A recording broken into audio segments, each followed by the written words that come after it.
I'm Jess, and if you told me 11 years ago that my life would take such a wild turn, I'd have laughed it off. But here I am, stuck in a reality I never imagined. It all began innocently enough. I met Jack at a mutual friend's barbecue.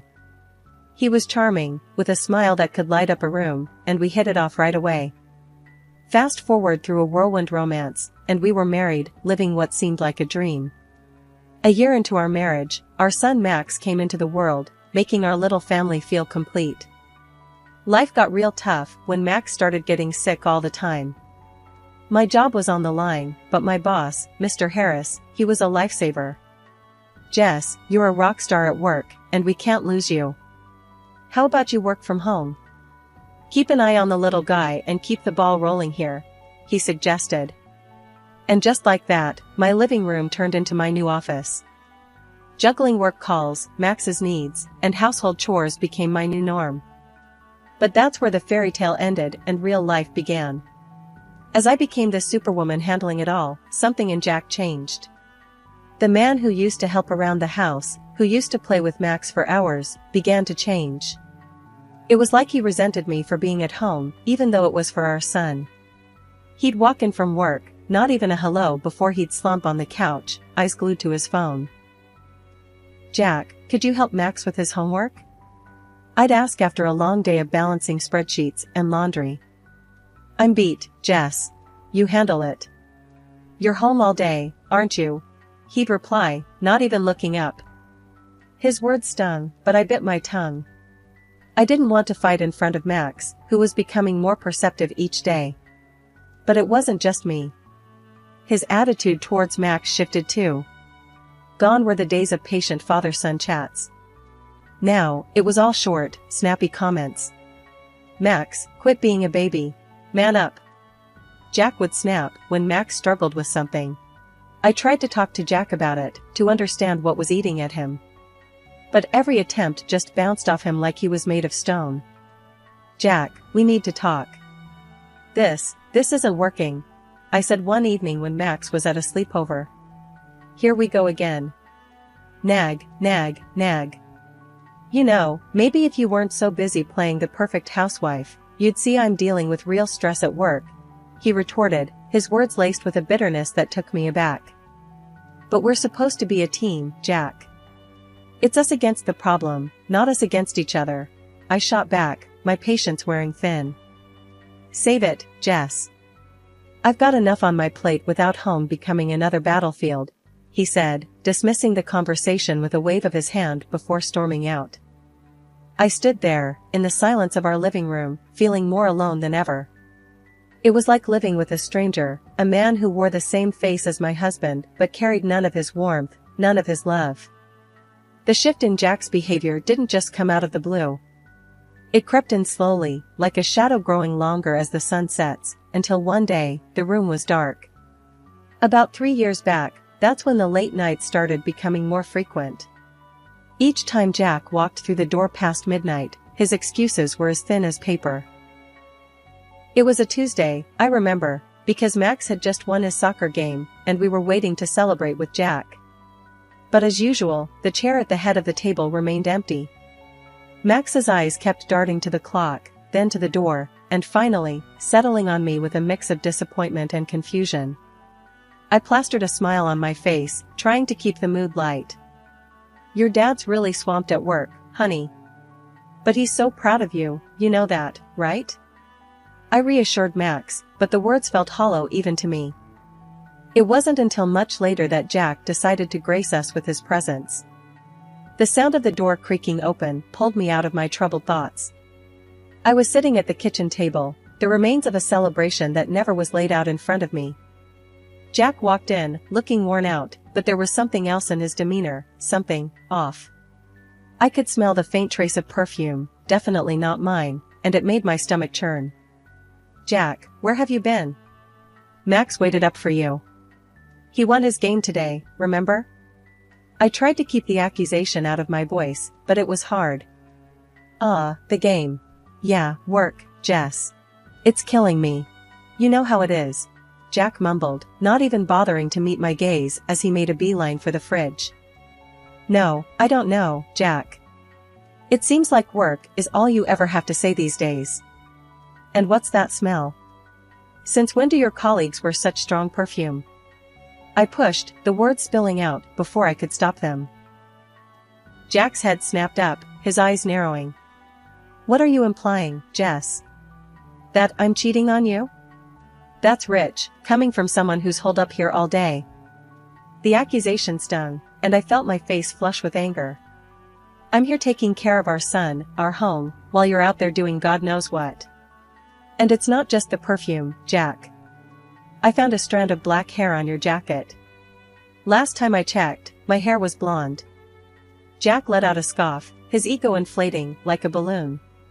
Oh, please, Jess. You're being paranoid. You think just because I come home smelling like someone else's perfume, I'm having an affair? Maybe you're just jealous. Maybe you still want me, huh? I was taken aback by his mockery. It wasn't like him. The Jack I knew would have reassured me, would have laughed it off and made me feel like a fool for even doubting. But this man, this stranger in my kitchen, he was egging me on, almost enjoying it. You think this is funny, Jack? Our marriage is hanging by a thread, and you're standing there making jokes? What happened to you? My voice broke, the frustration and hurt I'd been bottling up finally spilling over. Jack shrugged, his expression cold and detached. Maybe I've just had enough, Jess. Enough of this domestic bliss you keep trying to shove down my throat. I'm out there busting my ass every day, and I come home to this nagging and suspicion. You want to know where I've been? Out, where I don't have to deal with this crap. With those words, he grabbed a beer from the fridge and headed towards the living room, leaving me standing there, a mix of disbelief and anger coursing through me. As I heard the TV flick on, the familiar sound of laughter from some late-night show filling the house, I realized that the gap between us had grown too wide to bridge with mere words. The day started like any other, with Max's laughter filling the house as I juggled work and household chores. But a call from Mr. Harris changed everything. Jess, we need you in the office today. Big client coming in, and we can't do this without you, he said. I was torn. Max was down with one of his fevers again, and with Jack's unpredictable schedule, I couldn't just leave our son alone. I called Jack, hoping he'd understand the urgency. Jack, it's important. Mr. Harris needs me at the office. Can you come home early today? Max isn't feeling well. Jack's response was a cold splash of reality. Are you kidding me, Jess? You know I can't just leave work in the middle of the day. Handle it, like you always do. His words stung, but there was no time to argue. I called Helen, Jack's mom, and thank heavens, she agreed to help. Of course, dear. You go and take care of your work. Max will be fine with me. The meeting was intense, but we nailed it. Mr. Harris suggested celebrating at a nearby restaurant, and though my mind was at home with Max, I couldn't refuse. We settled into our seats, the clinking of glasses and the murmur of conversations around us. But as I scanned the room, my heart dropped. There, in a dimly lit corner, was Jack, his hand on another woman's, their heads close together in intimate conversation. I felt like I'd been punched in the gut. Mr. Harris noticed my pale face. Jess, are you all right? You look like you've seen a ghost. I shook my head, not trusting my voice. I need a moment, I managed to say, my legs shaky as I stood up. I headed to the restroom, my mind racing. This couldn't be happening. Not Jack. Not us. But the truth was right there, laughing and flirting over candlelight. I splashed water on my face, trying to calm the storm inside me. As I looked in the mirror, a fierce determination replaced the shock. I wouldn't let this slide. Not this time. Back at the table, I apologized to Mr. Harris and the clients. I'm sorry, I need to take care of something urgent. Please excuse me. I left the restaurant, my mind a whirlwind of hurt and anger. Jack didn't even notice me leave, so engrossed was he in his affair. I made it home, my hands trembling as I opened the door. Helen was there, her concerned eyes meeting mine. Is everything all right, dear? I couldn't spill it, not then. Just a rough day at work, Helen. Thanks for watching, Max. Helen gave me a knowing look. Anything you want to talk about? I forced a smile. Nothing to worry about. Just work stuff. Thanks again, Helen. After Helen left, the silence of the house wrapped around me. The image of Jack with that woman replayed in my mind. But I wasn't about to let anger take the wheel. This fury was fuel. Jack had made his choice, and now it was my move. The game had shifted, and as the night crept in, a plan began to form. A plan to make sure Jack regretted betraying the family he took for granted. The next morning felt heavy, like I was carrying a weight around my heart. Jack had left early, his usual routine, acting like nothing was wrong. But everything had changed for me. As I watched Max play, his innocence a stark contrast to the mess of our lives, I knew I had to act. But how? I couldn't just confront Jack without proof, and my word against his wouldn't hold up. I remembered a conversation with a friend about a private detective they had used. It seemed like a drastic step, but desperate times called for desperate measures. I waited until Max was settled with his video games, then I made the call. "Hello, is this Mr. Reynolds?" I asked, my voice barely above a whisper. "Yes, this is he." "How can I help you, ma'am?" came the reply, professional and to the point. I took a deep breath. I need your services.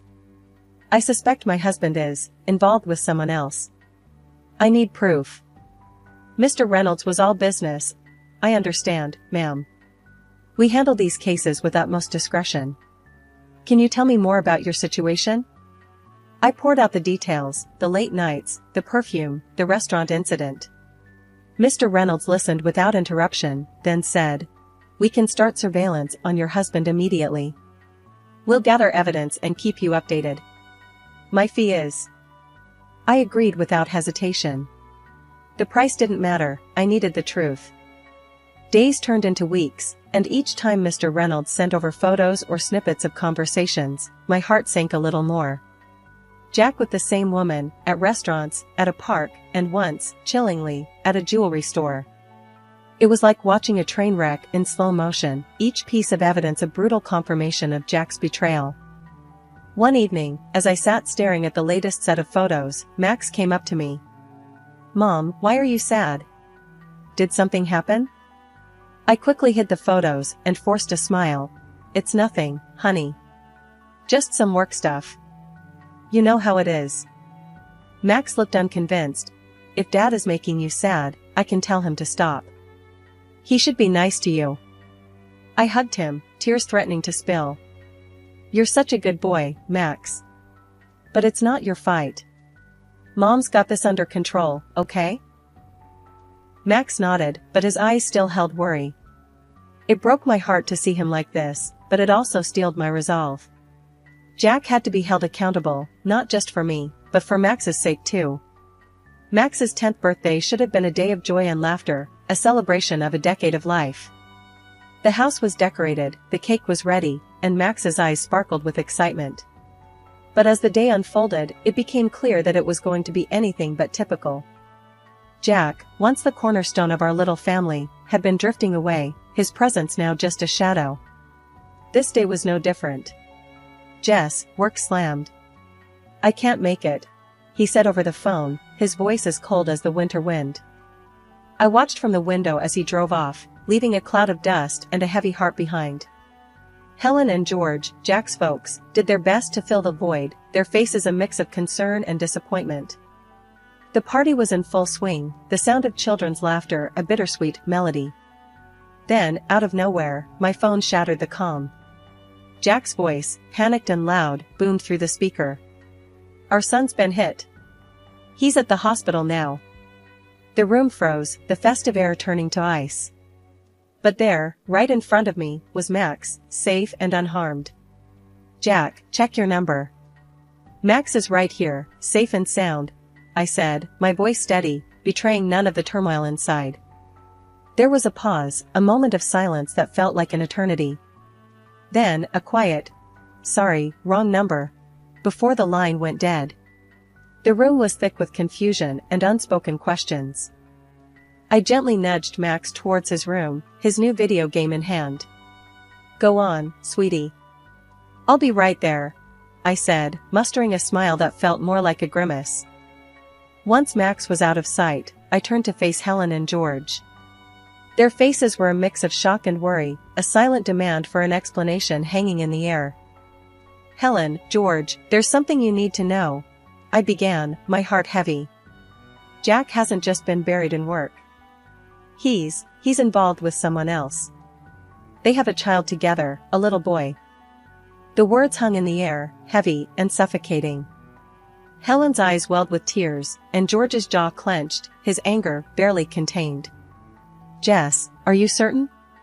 Helen's voice was a whisper, her world crumbling. I nodded, the truth a bitter pill. "I've seen them, heard their conversations. It's undeniable." The room was silent, the weight of betrayal pressing down on us. "We're with you, Jess. Our son, doing this, it's unforgivable," Helen said, her voice quivering but strong. George stood up, his posture rigid with resolve. "Jack will have to face us, to explain this madness. He owes you, answers." The rest of the day was a haze. The candles were blown out, the cake was cut, but the joy was overshadowed by the storm that loomed on the horizon. As the sun set, casting long shadows across the room, I realized that this was no longer just my battle. That evening, the house was quiet, too quiet. It was the calm before the storm. I sat in the living room, Helen and George by my side, the air heavy with anticipation. We were waiting for Jack, the man who had shattered our lives with his deceit. The door creaked open, and there he was, sneaking in like a thief, unaware of the confrontation that awaited him. He tiptoed towards the stairs, but before he could take another step, I flicked on the light. "Evening, Jack. How's your son? The one who got hit by a car?" I asked, my voice calm but laced with a venom that made him freeze in his tracks. Helen and George sat there, silent sentinels, their eyes fixed on Jack, waiting for his response. Jack's face went pale, his facade crumbling. That was a bad joke, Jess. I didn't mean it." I couldn't help but let out a bitter laugh. "A joke? Is that what you call it?" Without another word, I threw the photos and documents on the table in front of him. Each picture, each piece of paper, a testament to his betrayal. "This is no joke, Jack. This is your other life, laid bare for all to see." Jack's eyes darted from the photos to his parents, the magnitude of his actions finally sinking in. I can explain," he stammered, but his words fell flat. "You're done talking, Jack. These pictures, these documents, they speak louder than any lie you could come up with," I said, my resolve steel. Helen let out a sob, her hands covering her face. George's expression was stone, his disappointment a tangible force in the room. "To think our son would stoop this low," he muttered. Jack turned to his parents, desperation in his eyes. "Mom, Dad, But George cut him off, his voice firm and final. "You've made your bed, Jack. Now you lie in it. I'm cutting you off. Everything you would have gotten goes to Max." Jack looked at me, a last-ditch plea in his eyes. "Jess, please. I'll do anything. Don't do this." But the time for mercy had passed. "You had your chance, Jack. Now it's time you face the consequences. I want a divorce, and I'll make sure you pay for every heartache you've caused." The room was silent, the finality of my words hanging in the air. Jack, defeated and broken, gathered his things, his departure marking the end of our life together, but the beginning of a new chapter for me, for Max, for us. Days after Jack's departure, the echo of the door slamming still hung in the air, like a bad odor. I thought I'd seen the last of the drama, but I was dead wrong. The doorbell rang, a sharp, intrusive sound that felt like an invasion. Standing there, with a smirk that could sour milk, was Jack's mistress, her confidence as misplaced as her morals. Well, if it isn't the jilted wife. Time to pack up, darling. Jack's with me now, and so's everything that was yours. This pretty little house? I'm thinking curtains, maybe some new furniture. Her words were like nails on a chalkboard. I couldn't help but laugh, the sound bitter. You're dreaming if you think you can claim my house. This place? It's from my family. Jack couldn't lay a claim on it if he tried. Her smug expression faltered, confusion and anger warring on her face. She whipped out her phone, her false nails tapping furiously. Jack, you better explain this right now. You said this house was ours. In no time, Jack was at the door, his face ashen. The house, it's Jess's, he stammered, avoiding my gaze. The mistress's face turned a shade of red I didn't know existed. You pathetic liar. You promised me a fairy tale, and now you're telling me it's just a bedtime story? I watched the drama unfold, my arms crossed, a smirk playing on my lips. But I had one more card to play. Seems like we're airing dirty laundry today. Why not throw in these? I said, slapping the photos on the table. Looks like someone's been two-timing. Here you are, leaving a hotel with another man. Care to explain, sweetheart? The room erupted into chaos, a tornado of insults, accusations, and shattered illusions. I stood there, the eye of the storm, watching the destruction. Thinking of a paternity test, Jack? Might want to find out if you're really the daddy. The aftermath was a scene from a soap opera. The mistress, her dreams shattered, stormed out, leaving Jack standing in the ruins of his choices. And me? I stood tall, the victor in a battle I never wanted to fight. The final chapter of the tumultuous saga brought both closure and new beginnings. The divorce was more than a legal separation, it was the severing of ties that had bound me to a life of uncertainty and betrayal. Jack, in a desperate attempt to cling to a shred of dignity, underwent the DNA test, only to have his illusions shattered. The child he thought was his bore no trace of his DNA. Helen and George, once the loving grandparents and in-laws, now stood as my steadfast allies. George's decision to create a trust fund for Max wasn't just about securing a future for his grandson, it was a statement, a clear denouncement of Jack's actions. This boy's future won't be clouded by his father's shadow, George had said, his voice heavy with a mix of anger and resolve. The house, once filled with laughter, then whispers of betrayal, was now a sanctuary of peace. It was during one of these quiet evenings that Mr. Harris, or Tom as he insisted, visited. His presence had always been a source of comfort, but this time, there was a different energy about him. Jess, I hope it's okay, me dropping by like this, Tom began, his hands slightly fidgeting, a contrast to his usual composed demeanor. I offered him a smile, the familiarity of his presence a welcome comfort. Of course, Tom. It's always good to see you. He hesitated for a moment, then took a deep breath. Jess, I've been doing a lot of thinking, especially after everything that's happened. I've seen you handle life's curveballs with such grace and strength. It made me realize something I should have acknowledged a long time ago. The air felt heavy, charged with unspoken words and emotions. Tom, what are you trying to say? His gaze met mine, earnest and unwavering. I love you, Jess. Not just as the brilliant colleague you are, not just as the friend who's been by my side. I love you for the incredible woman you are, for the strength you embody. I want to be there for you, for Max, if you'll let me.